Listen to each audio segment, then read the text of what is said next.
Paz do Senhor, irmãos.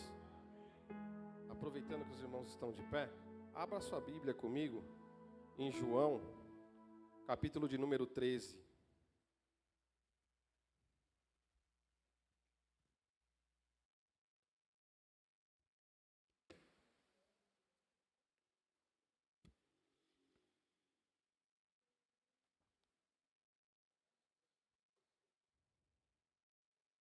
Nós vamos ler inicialmente o versículo de número 15. João 13, versículo 15.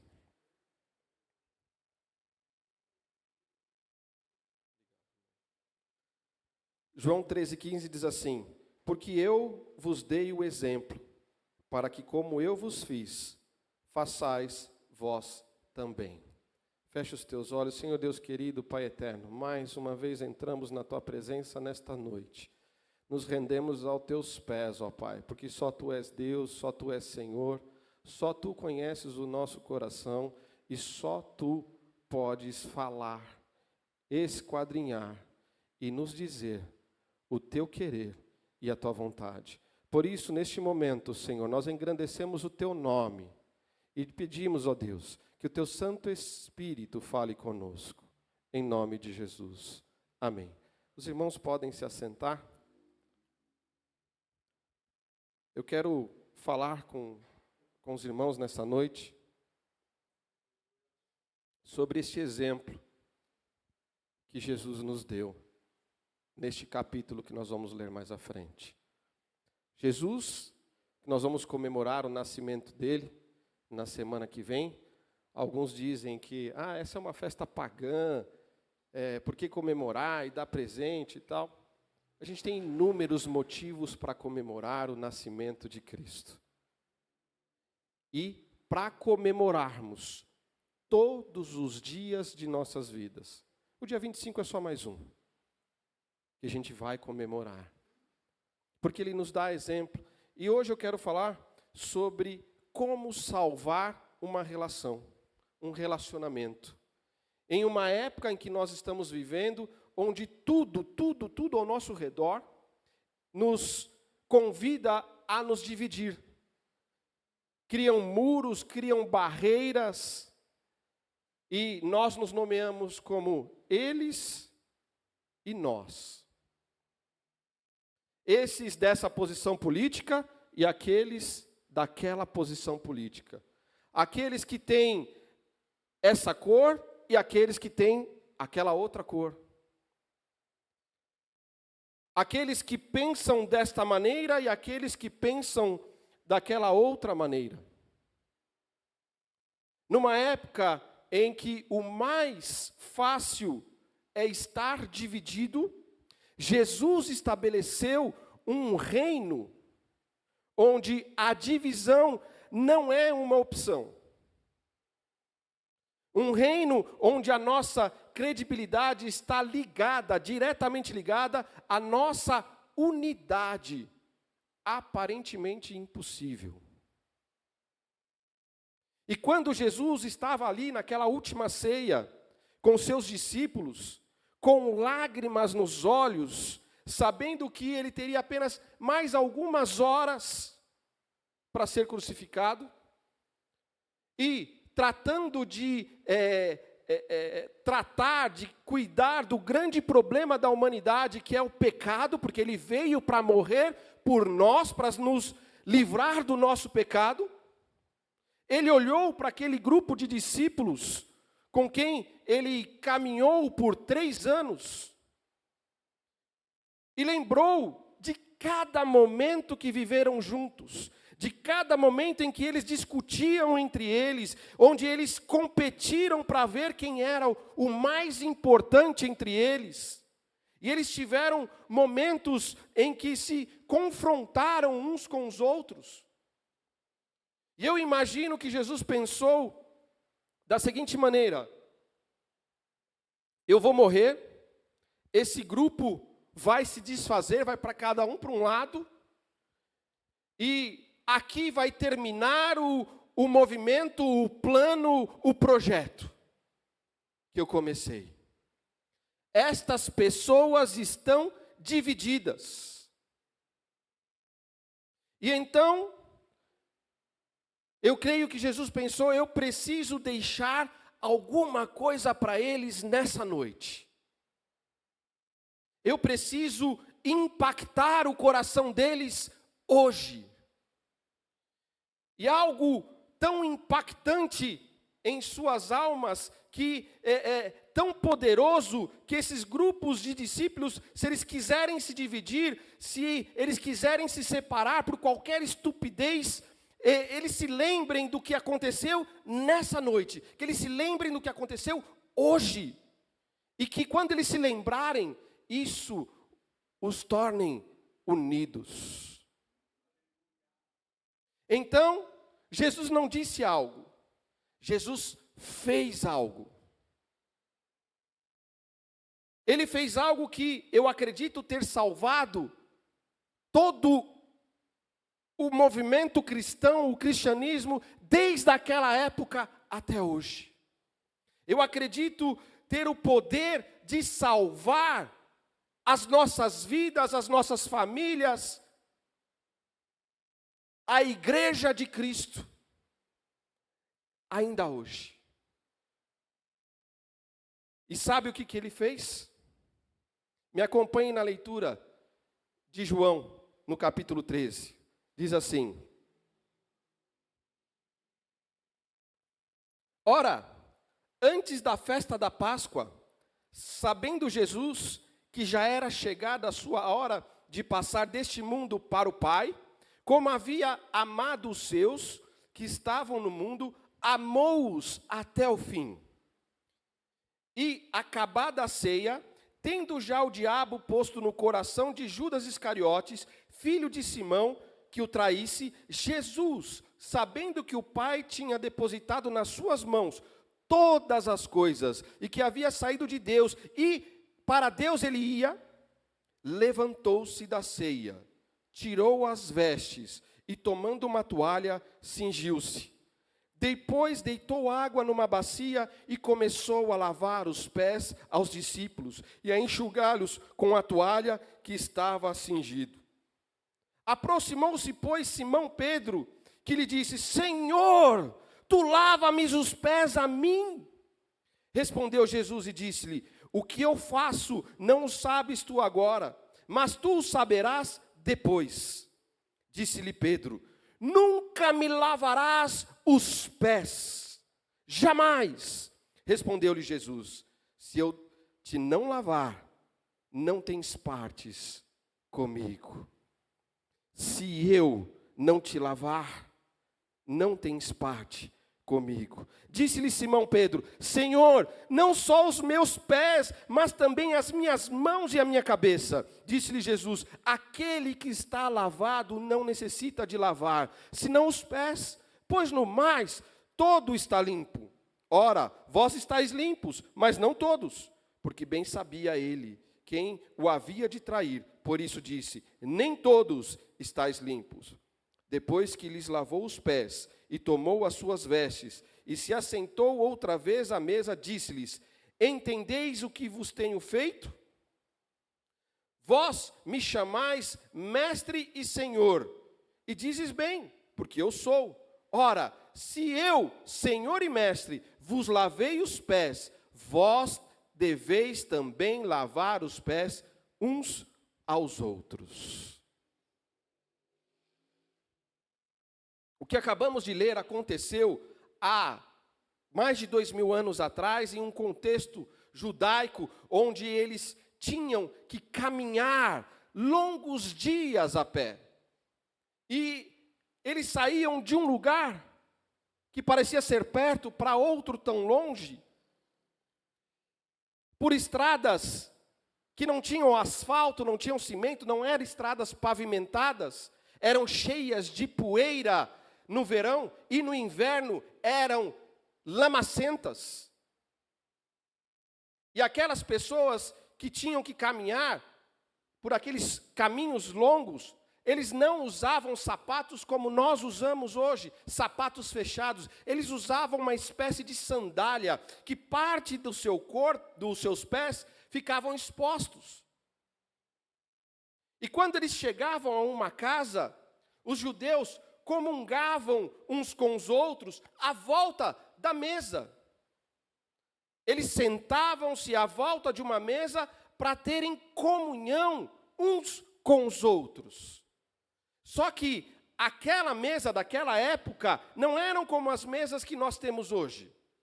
Não eram altas, eram mesas baixas, e eles se sentavam, eles não sentavam-se como se em cadeiras, eles apoiavam-se o corpo em algumas almofadas, esticavam as pernas de forma que os pés ficavam muito próximo do rosto, da face do outro que estava ali comungando com eles. Vocês estão entendendo o contexto histórico aqui? Por isso, era uma questão de higiene e de bons costumes lavar os pés antes de se sentar à mesa.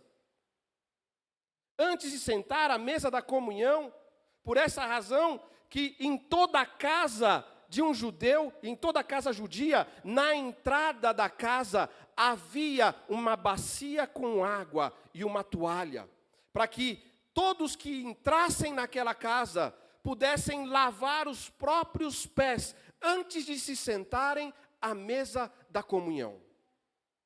Toda a casa tinha uma bacia com água e uma toalha.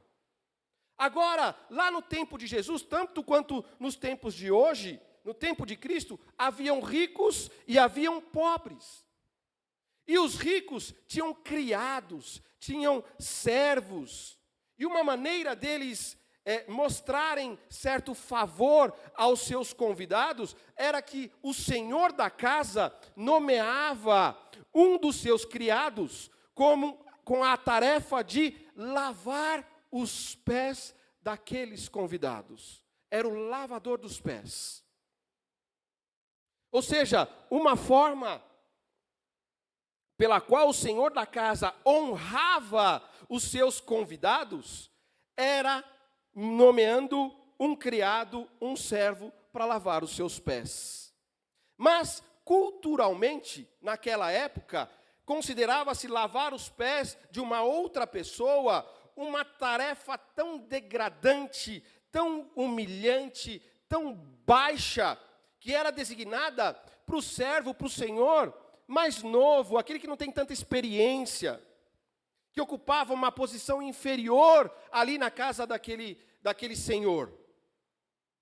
Se você está entendendo o contexto histórico naquele momento, você vai entender que naquela última noite, naquele jantar, sentado ao redor da mesa, havia um grupo de discípulos com os pés sujos. Havia homens com os pés sujos, porém não havia nenhum sequer, nenhum servo, nenhum criado que fizesse a tarefa de lavar os pés. Não encontrou nenhum.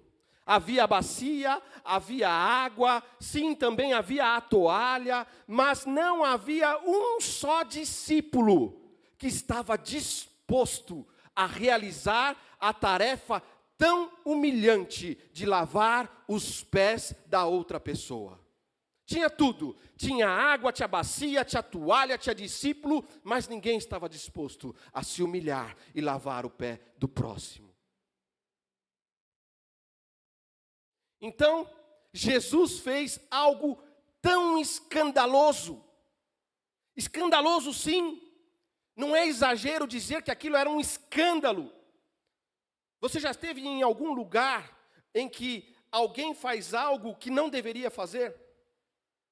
A gente se sente como que um protocolo social foi quebrado e cria aqui aquilo que nós chamamos de constrangimento, aquela vergonha alheia. Você fala assim, meu Deus, o que está acontecendo aqui? Você até desvia o olhar para não se sentir constrangido, não quer ver o que está passando. Como que está fazendo isso? Eu não acredito. O que está acontecendo aqui? Não é possível que isso está acontecendo. Já se sentiu assim? Não é exagero dizer que Jesus fez que o que ele fez foi tão escandaloso, ele quebrou todos os protocolos existentes daquela época, porque Jesus, o mestre, o maior, se colocou de pé, tirou o seu manto de autoridade rabínica, tomou uma toalha, cingiu-se dela, pegou uma bacia cheia de água e começou a lavar os pés dos discípulos, como se ele fosse um servo, como se ele fosse um criado. Quebrou todos os protocolos. Havia tensão no ambiente. Se alguém tivesse uma faca naquela época, era possível cortar o ambiente no meio, de tão tenso que havia. Ninguém falava nada. Não se ouvia nem a respiração de ninguém. Todos pensavam a mesma coisa. Por que ele faz isso? Isso não deveria ser feito por ele, mas ninguém falava nada. Embora ninguém tinha aberto a boca para falar alguma coisa, todos eles pensavam a mesma coisa. E de repente, Pedro disse o que todos ali estavam querendo dizer e não conseguiam. Ele confrontou Jesus e disse: epa, ei, para tudo. Ei, Jesus, você lavar os meus pés? Que isso? Não entenda mal, Jesus, não entenda mal, mas você lavar os meus pés? Você é um mestre, eu sou o discípulo. Permita-me te contar como que as coisas funcionam aqui nesse mundo. Os maiores não lavam os pés dos menores. Não é assim que funciona, Jesus. Sou eu, o teu discípulo, que deveria lavar os seus pés, meu mestre. Pedro rompe com o silêncio. E diante de uma afirmação tão contundente, tão verdadeira que ele expressou, a gente poderia esperar que Jesus dissesse: ó, Pedro, você pensou, passou no teste. Você falou, então pega a bacia e lava os pés dos demais. Está aprovado. Você passou no teste. Mas não. Jesus não fez isso. Ele confronta Pedro e diz: Pedro, não, Pedro, não, você não entende nada. Você não tem noção. Você está deixando-se influenciar a sua mente com o sistema político, com as coisas ao redor, com o sistema social da sua época. Você não entende nada. Você opera em sua mente como os poderosos operam neste mundo, dividindo, criando segmentos, esmagando o outro, se impondo. Mas Pedro, eu vim aqui para levantar outro reino, não esse que está contaminado na sua mente e no seu coração, outro reino, e em meu reino as coisas são muito diferentes, não pouco diferentes.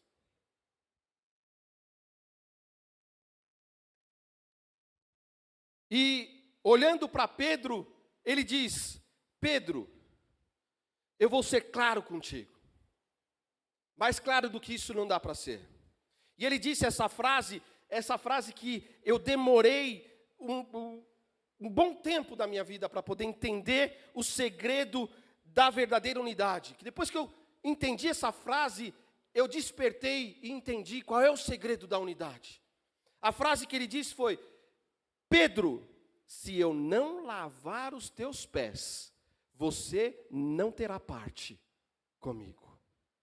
Pedro, se eu não limpar os teus pés, você não terá um relacionamento comigo. O que Jesus estava dizendo a Pedro, o que Jesus estava tentando dizer a todos nós, Jesus estava dizendo: Pedro, sim, eu vou lavar os seus pés e vou construir uma base sobre a qual nós vamos edificar o nosso relacionamento. Ele estava dizendo para Pedro: Pedro, sim, eu vou lavar os seus pés, mesmo que você não entenda agora, isso vai nos unir. Ele Ele está dizendo: Pedro, sim, eu vou lavar os seus pés, você vai ter parte comigo, e eu terei parte contigo. Pedro, sim, eu vou lavar os seus pés, e verdadeiramente nós seremos um. O que Jesus estava ensinando é que a verdadeira unidade no reino de Deus não é uma ideia, não é uma filosofia, não é um acordo social, a verdadeira unidade no reino de Deus não é um contrato de direitos e obrigações, onde alguns passam alguns direitos, desistem um pouco de algumas obrigações em favor de outros. Não é isso. O que Jesus estava tentando ensinar, e que Jesus quer nos ensinar hoje, é que a verdadeira unidade no reino de Deus é uma mudança de perspectiva, é uma nova forma de ver o outro. A verdadeira unidade no reino de Deus é uma nova perspectiva, é uma nova forma de ver o outro. É uma mudança de posição no nosso coração, que nos faz ver o outro de uma forma diferente. Deixar de vê-lo daqui do alto para baixo, para vê-lo daqui de baixo para o alto. Deixar de ver daqui do nariz, dos olhos, para ver do chão para a face. Enquanto nos abaixamos para nos dispor como um lavador de pés, e pegamos os pés descalços e empoeirados, e nos dispomos a lavá-los como um ato de amor. A verdadeira unidade é ver o outro, é ver a nossa esposa, o nosso marido, os nossos filhos, os nossos pais, os nossos vizinhos, os nossos irmãos da igreja, sobre uma nova perspectiva. Parar de ver assim, ereto, de cima para baixo, para começar a ver inclinado, de baixo para cima. É impossível ter a verdadeira unidade se não mudarmos a posição do nosso coração. A verdadeira unidade é uma evidência de uma posição no nosso coração. E se havia um grupo difícil de unir em todo o planeta Terra, era aquele grupo de discípulos que Jesus escolheu para o seu movimento. Brutos, teimosos, briguentos, nada diferente de hoje, nem um pouco diferente. Eles eram diferentes entre eles, cada um com o seu jeitinho. Naquele grupo havia um fanático nacionalista judeu e um publicano funcionário do Império Romano no mesmo time. Sabe o que significa isso? É a mesma coisa de dizer que era ter um da esquerda e outro da direita, jogando no mesmo time, no mesmo grupo. Era exatamente isso que dizia. No mesmo grupo haviam pescadores e homens letrados. Naquela mesma equipe, naquele mesmo grupo, haviam mulheres e homens trabalhando juntos. Sabe o que significa isso para aquela época? Isso era impossível de acontecer naquela época. As mulheres não faziam parte dos movimentos dos homens. Elas eram colocadas de lado. Mas naquele grupo haviam homens e mulheres trabalhando juntos. No mesmo grupo tinham senhores e servos. Sabe o que eles faziam? Eles se chamavam de irmãos. O senhor e o servo. No Império Romano, onde tudo era segmentado, onde homens e mulheres não se misturavam, muito menos senhores e servos. Estavam juntos. Jesus escolheu pessoas diferentes para o seu movimento, para o seu propósito. E vamos ser claro, muito claro. Naquele grupo de discípulos tinham tantas mentalidades diferentes, tantas perspectivas diferentes, tantos objetivos diferentes, tantas histórias diferentes, tal como nós temos hoje, no movimento de Cristo. Aqui, tal como nós temos aqui, hoje, dentro desta casa, neste culto. Jesus não esperou que a unidade surgisse. Jesus provocou essa unidade. Sabe como? Faz ideia de como ele provocou essa unidade?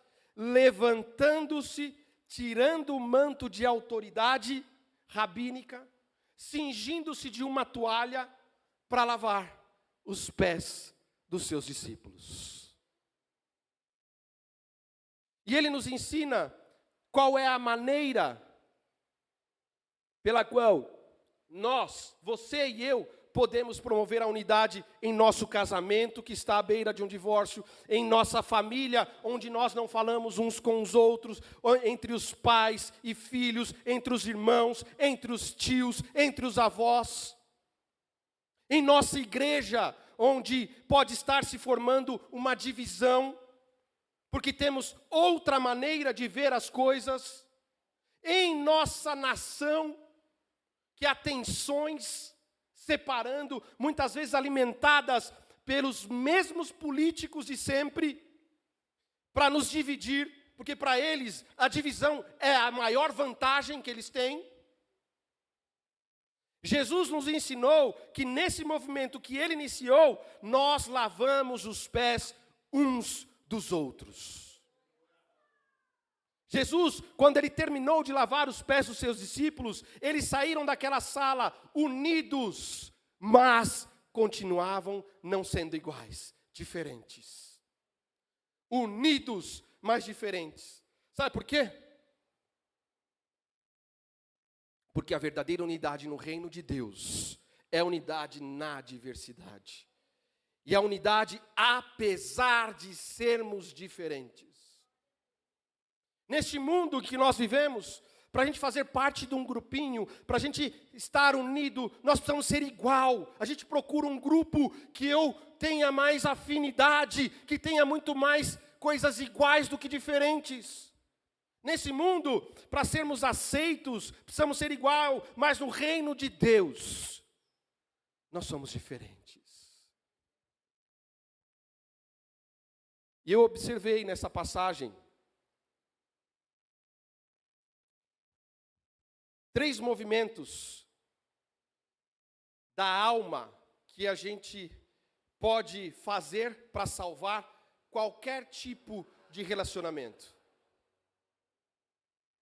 3 movimentos que, se nós colocarmos em prática no nosso casamento, na nossa família, na nossa igreja local, no nosso trabalho, na nossa cidade, na nossa nação, nós conseguiremos unir o que parece ser impossível de unir. O primeiro movimento da alma é inclinar-se frente ao outro. Neste caso, não é uma posição física, mas sim uma posição do coração. Inclinar-se frente ao outro. Quantos de nós conseguem perceber que o que pode nos impedir, nos bloquear, de nos inclinar diante do outro, não é um joelho inchado, mas um orgulho inchado. Quantos de nós sabem que o maior inimigo da unidade sempre foi e sempre vai ser o orgulho? Nosso próprio orgulho pode destruir os relacionamentos mais importantes da nossa vida. Por essa razão, o Evangelho descreve lá, João no versículo 3, diz assim: Jesus, sabendo que o Pai tinha depositado nas suas mãos todas as coisas, e que havia saído de Deus e ia para Deus, em outras palavras, Jesus, sabendo quem ele era, cingiu-se como um criado para servir. E aí vem o princípio. Está preparado para o princípio? Quem sabe quem é, pode se humilhar. Quem sabe quem é, pode se humilhar e pode fazer primeiro. Não pode, deve tomar a iniciativa da humilhação. Quem se conhece, pode se humilhar. E ao que parece, o único naquela sala, com aqueles discípulos, que realmente sabia quem era Jesus. Jesus sabia que ele era o rei do universo. E sabendo que ele era o rei, não teve problema algum em cumprir a tarefa de um criado, de um servo, de um escravo.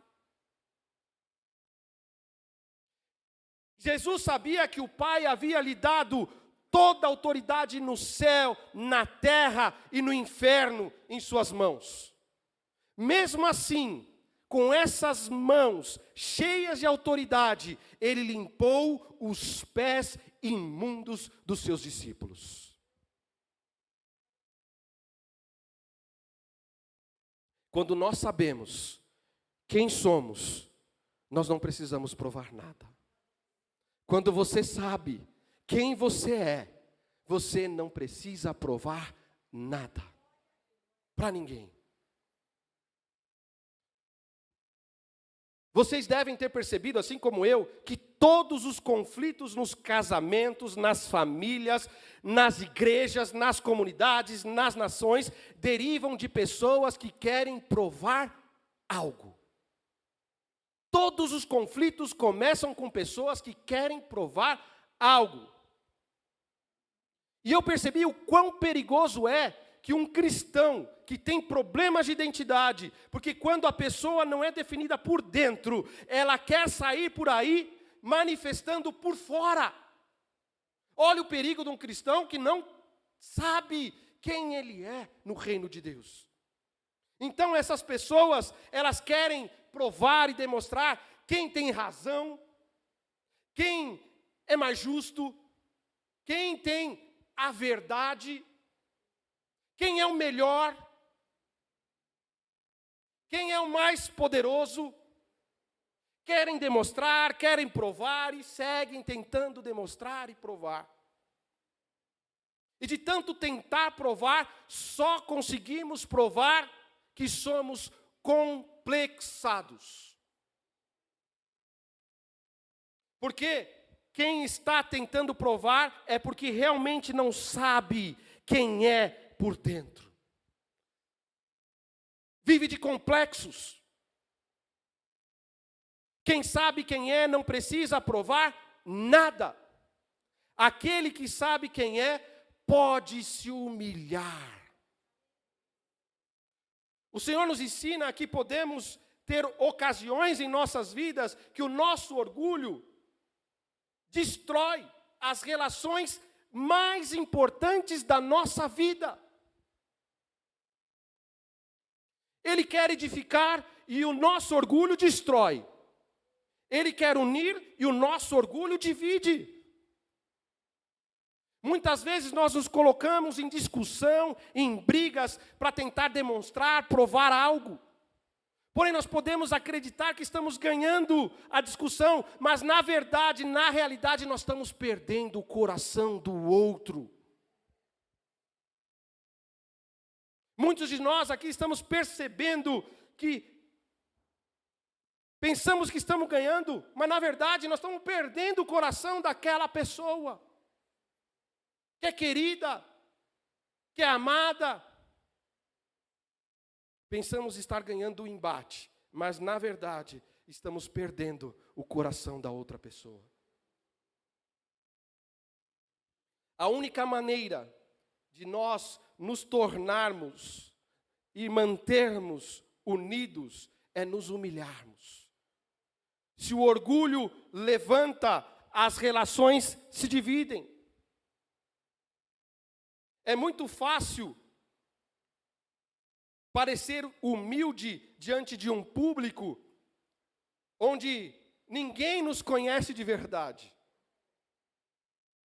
É muito fácil demonstrar para aquele que nos conhece. O que é difícil é parecer humilde onde o povo realmente nos conhece. Sabe por quê? Porque a verdadeira humildade exige curvar-se frente ao outro. Diga-me uma coisa, dessa posição curvado, como que você se defende? Como que a gente pode se exibir dessa posição curvado? Como que a gente pode se impor nessa posição curvado? Esta é uma posição de perda, de vulnerabilidade. Esta é uma posição onde nós damos ao outro a chance de nos derrotar se ele quiser. E alguns podem dizer, mas essa é uma posição covarde. Não! Não é. Esta é a posição que requer a maior coragem do universo. E você sabe quem que se colocou nessa posição para salvar um relacionamento? Sabe quem que se colocou nessa posição para salvar um relacionamento? Jesus. Jesus era quem tinha todo o poder, todo o governo. Ele era general do exército celestial. Ele, naquela cruz, se colocou numa posição e escolheu não se defender. Deixou-se derrotar. Naquela cruz, nu, não exibiu a sua glória, mas sim a sua fraqueza.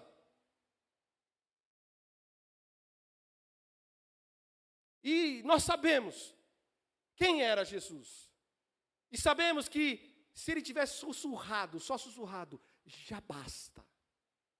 Milhares e milhões de anjos teriam vindo e aniquilado todos aqueles inimigos. Mas ele deixou-se derrotar por mim e por você. E sabe por que ele deixou-se derrotar? Porque a única maneira de salvar um relacionamento rompido entre ele, entre Deus e nós, era através daquela cruz. Não tinha outro plano. Aquele era o único. Aquele era o plano de salvar o nosso relacionamento. Ele sabia que a única maneira de atrair o nosso coração para ele é se ele fosse crucificado. O que eu estou tentando dizer aqui é que a única maneira de atrair um coração para nós, a única maneira de salvar um relacionamento é se pelo menos um for crucificado. A única maneira de atrair o coração do teu próximo, a única maneira de salvar um relacionamento é se pelo menos um resolver se humilhar e ser crucificado. A cruz não é uma opção. A cruz é o nosso caminho. A cruz é a única forma de atrair o coração do outro para nós. Nós devemos abraçar esta cruz da humildade e pregar nela o nosso orgulho, a nossa coroa real, as nossas razões, as nossas imposições, as nossas reivindicações. Pregar na cruz. Embora nós pudemos nos defender, embora nós possamos condenar o outro, embora nós possamos vencer o embate, decidimos não fazê-lo por causa de algo maior, algo muito maior, algo muito superior ao orgulho e à razão, que é ter amor.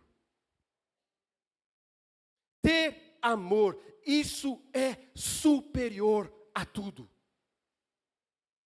No reino de Deus, o orgulho não constrói, ele destrói.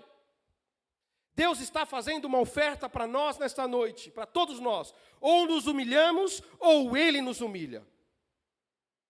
E a humilhação de Deus é um ato de amor para a minha e para a sua vida. Quando o nosso orgulho é humilhado e quando a nossa sabedoria é rendida, podemos ver o outro com mais clareza. Podemos ver o que então não podíamos ver. Podemos ver que o meu próximo não é o meu inimigo. Meu próximo não é o meu inimigo. Ele também é o maior presente de Deus para a minha vida. Se ele está aqui comigo, é porque Deus o colocou próximo de mim. Ele é o maior presente que Deus nos deu. Aí nós podemos entender qual é o real valor que o nosso próximo tem. Vale a pena se humilhar. Embora doa, o fruto é salvar um relacionamento importante para nós, para as nossas vidas.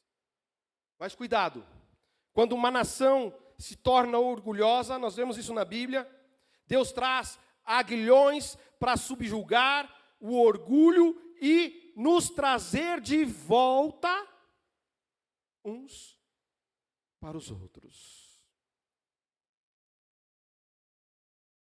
Segundo movimento, rapidamente agora, para dar uma para salvar um relacionamento. Enxergar corretamente a sujeira do outro. Quando Jesus se dispõe a lavar os pés de Pedro, Pedro diz: não lavará os meus pés jamais. Jesus diz para Pedro: mas se eu não lavar os seus pés, nós não vamos ter um relacionamento. Precisamos lavar os seus pés. Aí Pedro, que era exageradamente dedicado, ele fala então: Senhor, então lava da cabeça aos pés. Não lava só o pé não, lava as mãos. Lava a minha cabeça. E Jesus provavelmente confronta Pedro com um sorriso e diz para ele: não, Pedro, não. Você é uma pessoa limpa. Só preciso que eu lave os seus pés que ficaram sujos durante o caminho. O que estava fazendo Jesus? Jesus estava separando o circunstancial da identidade.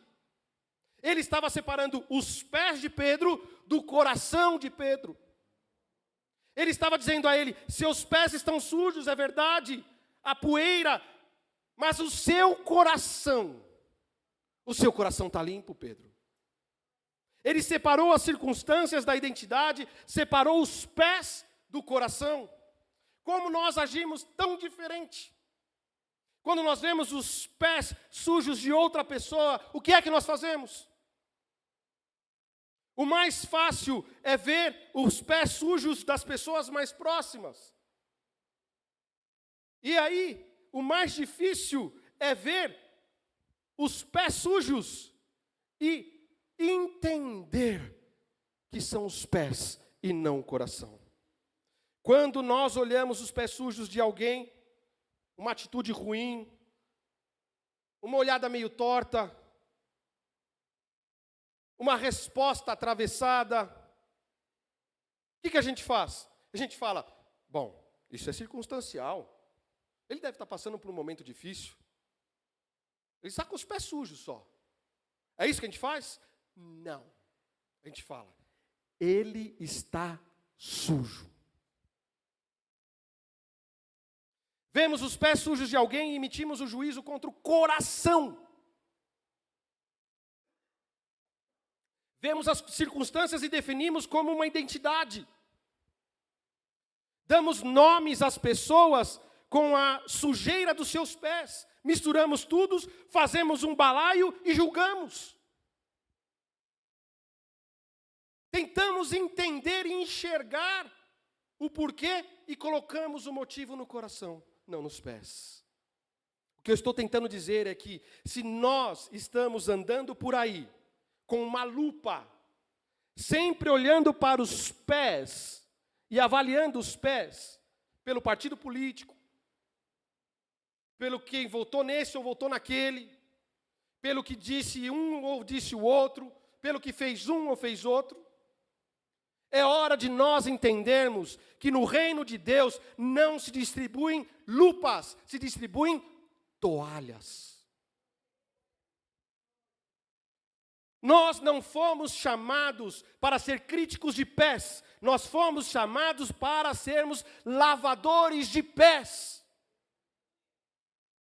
Não vamos emitir juízos pela circunstância, vamos estar dispostos e sermos proféticos na vida do outro, dizendo, talvez agora suas circunstâncias não sejam as melhores, não te representam, mas deixa eu te dizer o que representa você. Você é um homem de Deus, você é uma mulher de Deus, Deus morreu na cruz por você, Deus te vê de outra forma, Deus enxerga o teu coração. Você tem um valor para Deus, você tem uma identidade. Vamos declarar isso a todas as pessoas, na casa, no trabalho, na igreja, onde quer que seja. Só assim nós podemos mudar e transformar vidas. Terceiro e último movimento da alma para salvar um relacionamento: derramar graça. Derramar graça. Naquele aposento alto, quando Jesus estava lavando os pés dos seus discípulos, ele não estava somente vertendo água nos pés, ele estava derramando graça sobre aquelas vidas. Estava vertendo graça. Jesus lavou os pés de uns homens que horas depois iam usar aqueles mesmos pés para correr da presença de Jesus. Ele sabia que estava lavando os pés daqueles que iam deixar ele sozinho. Jesus sabia que estava lavando os pés daqueles que iriam correr para abandonar ele, no momento mais difícil. Naquele movimento, Jesus tirou o manto de autoridade rabínica, enrolou a toalha, cingiu-se da toalha em sua cintura, curvou-se diante do outro. Sendo maior, mudou a sua perspectiva e passou a ver o outro de forma diferente. E quando ele olhou os pés, ele não emitiu um juízo para o coração, ele não emitiu uma sentença para a vida daquela pessoa, por causa dos pés que estavam sujos. Ele entendeu que era a circunstância, mas que aquilo não definia a identidade daqueles homens. E Jesus começa a derramar água, começa a derramar graça sobre aqueles pés que iam correr e abandoná-lo. Entre aqueles pés que Jesus lavou, estavam os pés de um homem chamado Tomé, que sempre duvidava dele, que sempre questionava Jesus. Você sabe o que Jesus faz com aqueles que duvidam dele, com aqueles que questionam ele? Aquilo que ele quer que a gente faça com aqueles que duvidam de nós e que nos questionam. Ele lava os pés e derrama graça. Entre aqueles homens cujos pés Jesus lavou, havia um homem chamado Pedro. Pedro, que faz uma promessa arriscada. A promessa dele foi: talvez todos esses infelizes aqui, vai te deixar só. Mas eu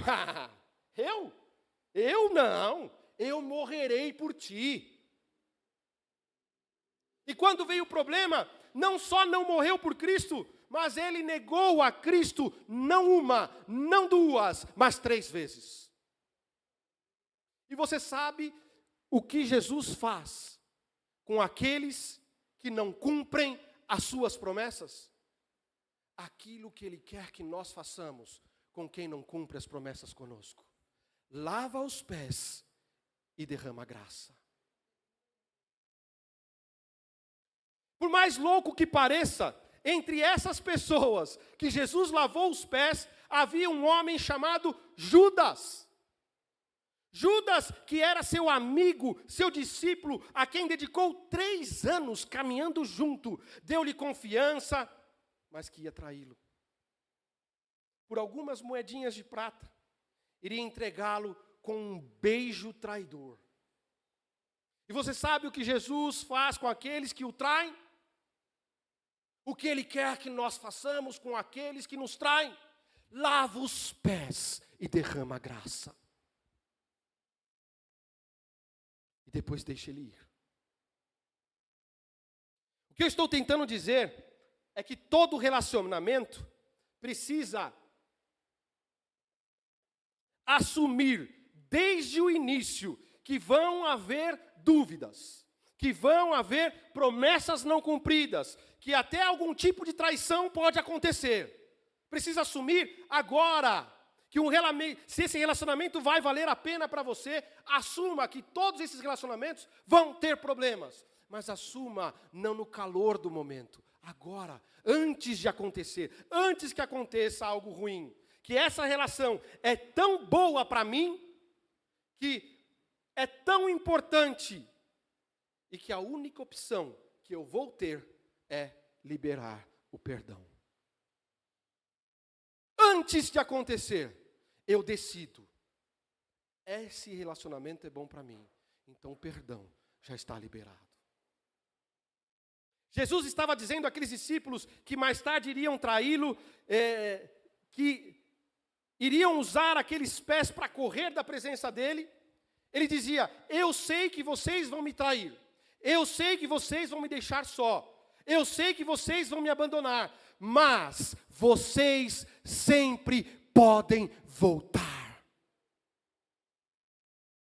O Senhor sabe que nós podemos trair, que nós podemos abandonar, podemos deixá-lo de lado, mas Ele sempre está com os braços abertos. Esse é o exemplo que Ele quer para nossas vidas. Não importa, esteja sempre pronto a receber. Não importa o que foi, não importa o que aconteceu.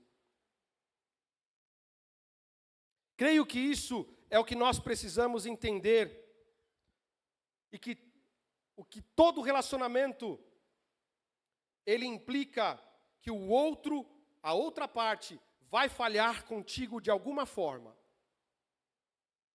Relacionamento é assim, não importa qual seja. Sempre alguém vai falhar de alguma forma. O seu marido vai falhar com você, a sua esposa vai falhar com você, o seu irmão da igreja vai falhar com você, o seu filho vai falhar com você. E não vai ser uma, nem duas. Muitas vezes sem querer, por causa da nossa fraqueza natural, por causa do nosso processo que nós estamos vivendo no dia a dia. Sempre vai haver uma falha, mas para salvar esse relacionamento, teremos que tomar a decisão de que a graça é mais poderosa do que a ofensa.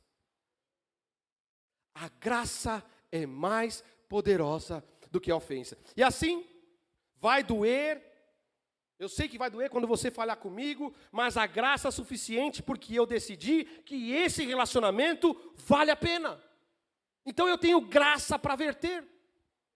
Se você acredita que um relacionamento vale a pena, a graça é a única opção. São os pés preciosos, sim. Se você chegar em casa e lavar os pés do seu marido, da sua esposa, dos seus filhos hoje, qual seria a reação?